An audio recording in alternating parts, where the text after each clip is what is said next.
Good morning, students. Now let's discuss about the tense. Students, इससे पहले मैंने simple sentences को डिस्कस किया था मेरे जो प्रीवियस वीडियोस है। अगर आपको याद होगा कि उसमें मैंने बताया था सिंपल सेंटेंस में मेनली 3 पार्ट्स होते हैं।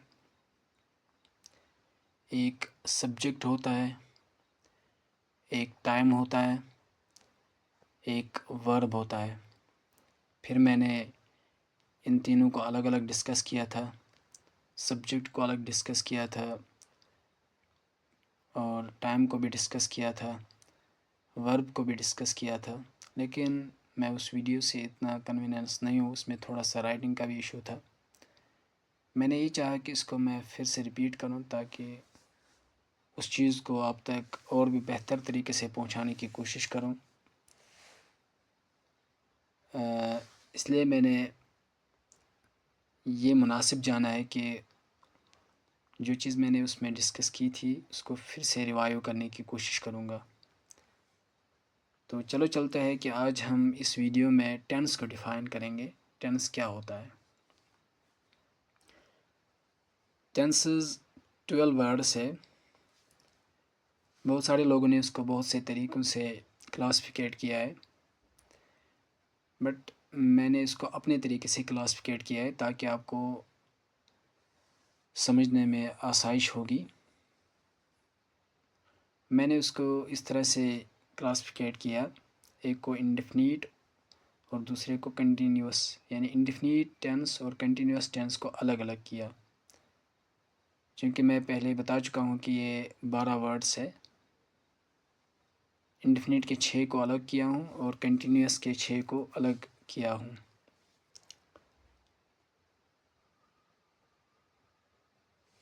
ये देखो यहाँ मैंने लिखे हैं।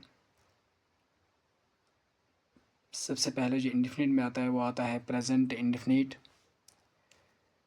जिसका हेल्पिंग वर्ब है डू और डज। अब जो ये डू और डज है, डू जो है ये प्लूरल टाइम है। जिस तरह से नाउन में सिंगुलर प्लूरल होता है, इसी तरह से इधर भी सिंगुलर प्लूरल होता है। जो सब्जेक्ट प्लूरल होता है उसके साथ प्लूरल टाइम आता है। जैसे आई, वी, यू, दे, ये प्लूरल सब्जेक्ट्स है, उनके साथ प्रेजेंट इंडेफिनिट में डू आएगा क्योंकि ये प्लूरल इंडेफिनिट टाइम है, प्रेजेंट इंडेफिनिट टाइम है। रहा singular subject he, she, it, they, उनके साथ डज आता है। इसका मतलब ये हुआ ई एस जो है वो प्रेजेंट इंडेफिनिट में सिंगुलरिटी को शो करता है, वर्ब की सिंगुलरिटी को शो करता है। अगर ये वर्ब में नहीं आता है तो उसके हेल्पिंग वर्ब में आता है। इसके बाद आता है पास्ट इंडेफिनिट, जिसका हेल्पिंग वर्ब न्यूट्रल है। हेल्पिंग वर्ब वो वर्ड होता है जिसका दूसरा नाम हम ऑक्सिलरी वर्ब भी बोलते हैं, जो टाइम शो करता है। और ये सब सब्जेक्ट के साथ कॉमन आता है, इसमें सिंगुलर प्लूरल कुछ नहीं होता है, सबके साथ डिड ही आता है। इसके बाद आता है परफेक्ट इंडेफिनिट। परफेक्ट में प्लूरल हैव आता है, सिंगुलर के साथ हैज़ आता है। और इसके बाद पास्ट परफेक्ट आता है, ये भी न्यूट्रल है, ये प्रेजेंट परफेक्ट का पास्ट फॉर्म है। जिस तरह से डिड न्यूट्रल था, इसी तरह से ये भी न्यूट्रल है। सब के साथ, ये सब सब्जेक्ट के साथ यही कॉमन वर्ड आता है, हैड। इसके बाद आता है फ्यूचर इंडेफिनिट। इसमें थोड़ा सा डिफरेंट है, वो ये कि पहले 2 सब्जेक्ट के साथ शल आता है, फिर जो रेस्ट बचे हुए सब्जेक्ट होते हैं, जैसे आई, वी के साथ शल आता है, you, they, he, she, it, उनके साथ विल आता है। इसके बाद फ्यूचर परफेक्ट इंडेफिनिट है, पहले फ्यूचर बनाएंगे फिर परफेक्ट बनाएंगे। इस तरह से उसमें भी आई, वी के साथ शल आता है, परफेक्ट बनाने के लिए हैव आता है। इसके बाद जो यू और दे आता है उनके साथ विल आता है, फिर से हैव आता है क्योंकि वो प्लूरल सब्जेक्ट है। इसके बाद जो है लास्ट जो 3 बचते हैं सब्जेक्टिव प्रोनाउंस, उनके साथ जो है विल हैज़ आता है। ठीक है,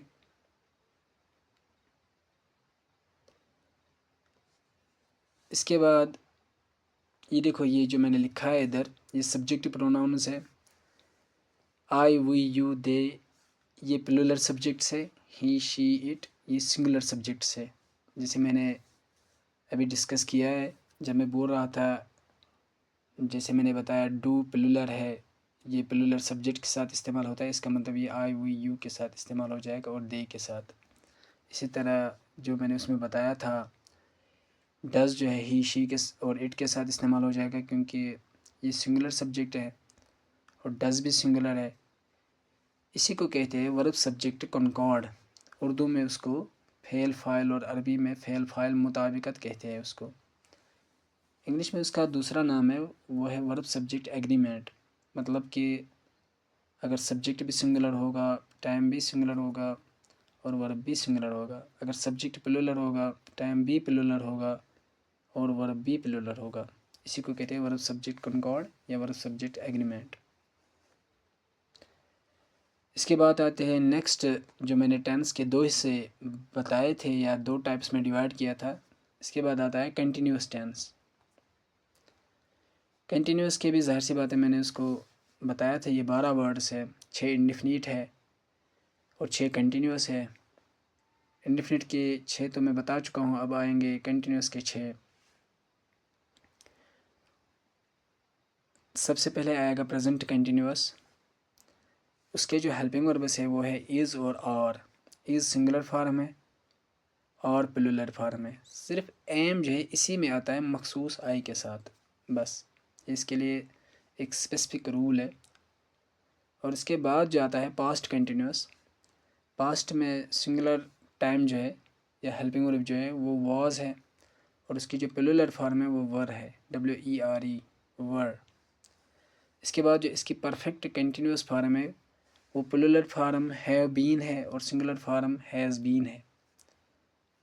जैसे मैं बता चुका हूँ कि सिंगुलर सब्जेक्ट और प्लूरल सब्जेक्ट जो मैंने अभी डिस्प्ले किए थे, जो अभी मैंने दिखाए थे, जब मैं ये बोल रहा होता हूँ कि ये सिंगुलर और प्लूरल है, उन सिंगुलर सब्जेक्ट्स के साथ वो सिंगुलर ऑक्सिलरी वर्ब्स इस्तेमाल करने होते हैं या टाइम वर्ड्स इस्तेमाल करने होते हैं, और प्लूरल के साथ प्लूरल टाइम वर्ड्स इस्तेमाल करने होते हैं। इसके बाद आता है पास्ट परफेक्ट कंटिन्यूस। यहाँ भी वही केस है, जो इसमें हेड आता है प्लस बीन आता है। बीन तो यहाँ हर परफेक्ट के साथ जुड़ेगा कंटिन्यूस बनाने के लिए, और ये सब सब्जेक्ट के पास सारी साथ कॉमन इस्तेमाल होता है। इसमें यहाँ सिंगुलर प्लूरल ऐसा कुछ नहीं होता है। इसके बाद आता है फ्यूचर कंटिन्यूस। फ्यूचर बनाने के लिए आपको पहले शल लिखना पड़ेगा या जोड़ना पड़ेगा। इसके बाद बी लिखना पड़ेगा, शल बी कंटिन्यूस बनाने के लिए। इसके बाद विल बी, पहले 2 के साथ आई और वी के साथ शल बी, जो बाकी रेस्ट बचते हैं 5 सब्जेक्टिव प्रोनाउंस, उनके साथ विल बी। ठीक है, आपको याद होगा जब मैंने वर्ब पढ़ाया था, ये मैंने नॉन फिनाइट वर्ब में भी डिस्कस किया है।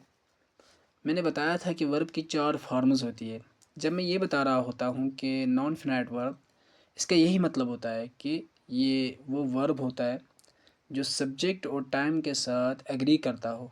एग्री का मतलब यही होता है, अगर सब्जेक्ट सिंगुलर हो, टाइम भी सिंगुलर होगा और वर्ब भी सिंगुलर होगा। उसमें मैंने बताया था कि वर्ब की 4 फॉर्म्स होती है, बेस फॉर्म और पार्टिसिपल्स। फिर मैंने बताया था कि पार्टिसिपल्स के भी 3 फॉर्म्स होती है, present participle, past participle, perfect participle.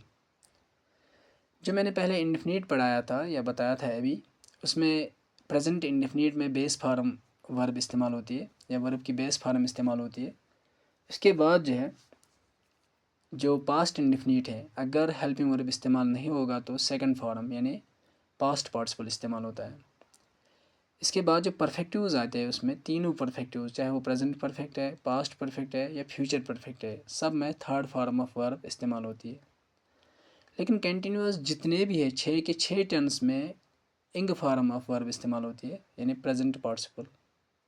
ठीक है, इसको मैं अब एग्ज़ाम्पल के साथ समझाने की कोशिश करूँगा।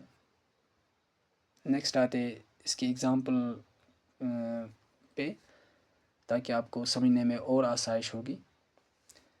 इसकी एग्ज़ाम्पल ये है, यहाँ मैं लिख लेता हूँ। सबसे पहले मैं एग्ज़ाम्पल देता हूँ इंडेफिनिट टेंसेस की। यहाँ हम सब्जेक्ट लिखते हैं I, we, you, he, she, it, they. यहाँ मैं सिर्फ़ और सिर्फ एफर्मेटिव सेंटेंस की एग्ज़ाम्पल दूंगा। इस पे मैं अलग से प्रैक्टिस कराऊंगा। जितने भी सिंपल सेंटेंस की टाइप्स है उन सब की मैं प्रैक्टिस कराऊंगा, लेकिन अलग वीडियो में, इसमें वरना बहुत लंबा जाएगा। प्रैक्टिस के लिए मैं एक चार्ट फ्लो देता हूँ, इसको आप देख लीजिएगा, आपको पूरा समझ में आ जाएगा। और थोड़ा थोड़ा मैं गाइड भी कर लेता हूँ। Thank you, stay blessed, and hope you may get the best knowledge and keep me motivated by supporting you, sharing the channel. यहाँ मैं एक कोटेशन भी लिख लेता हूँ, आपकी काम की चीज़ें, इससे आप मोटिवेट रहेंगे इंशाल्लाह। Stay blessed, till next video.